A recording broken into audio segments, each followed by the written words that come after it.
can't buy happiness, but you can buy a car, however. And that's pretty much the same thing. Hi, my name is Logan Heidinger. In the past 4 years, I have worked at a car dealership, so I've learned a thing or two. And today, I would like to inform you on what to do when you buy your next car.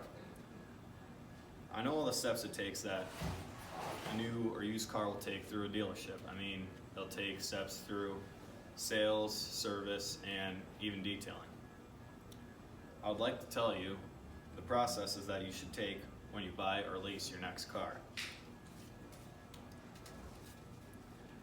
There are two different sales processes. There's a sales process for new cars and a sales process for used cars. There are some differences, however. Of course, price difference, but there's also a difference in warranties. When you buy a new car, you get warranties on your car, and when you buy a used car, you'll not get a warranty on it, and you would have to buy an extra one on that. When buying a new car, you have the option to either own or pay in full payments or lease it. Now, you may be thinking, why have the option to buy it? Well, when buying a new car, you can come get a 3-year, 36,000 mile bumper to bumper or drivetrain warranty per Edmunds.com.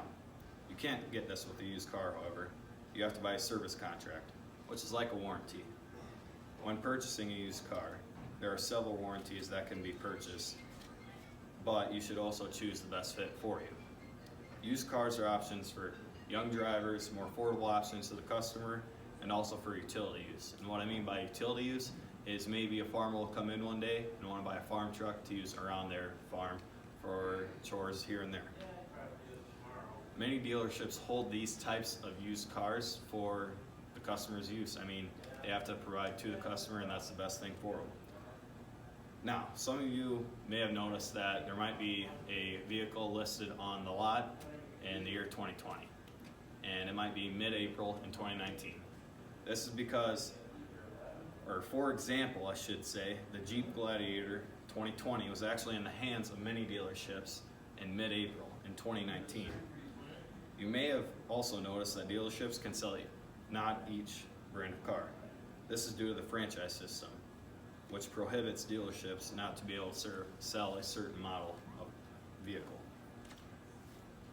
A trade area is determined by the manufacturer and population. This is also how manufacturers determine which dealership will get newer cars first. How dealerships receive their cars are from the manufacturer, customer trade-ins, wholesales, which are from another dealership, and car auctions. Now that you know the differences between new and used cars, let me explain how buying versus leasing works. When buying a car, you have to, of course, make payments on it. You will make these payments until the car is paid off, and you can do any note term. But the average is about 5 years, 60 months, or 6 years, 72 months. A note term is how you'd like to pay for the car. You can have a short term with a larger payment options.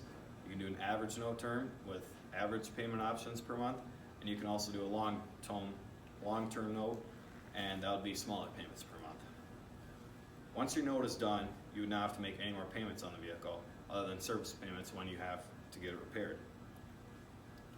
When leasing a vehicle, the vehicle isn't exactly yours, but this is hands down the cheaper option. It can only be done with new vehicles, however.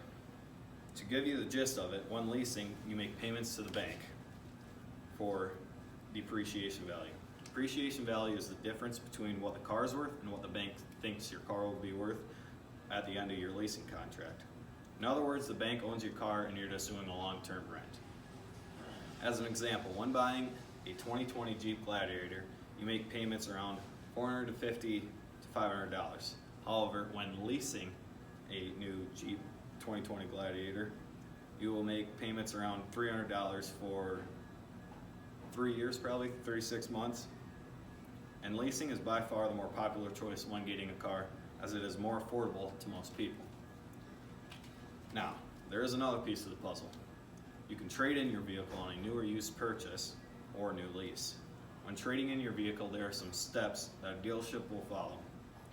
NADA or Kelley Blue Book is used by many dealerships for appraising your car. They will look for any exterior or interior harm, and then they will take a test drive to see what service repairs need to be done to it. These steps could lead to a small cut of what you receive back for your car, but when it is all said and done, you can either use that money to get a new car, or you can use that money for yourself.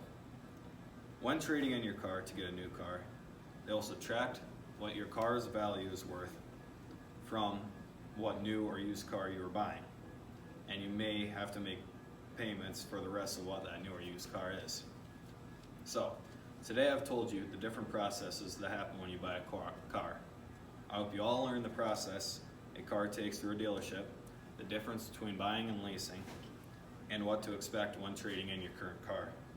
Finally, I hope you put this information to use when you're buying your next car.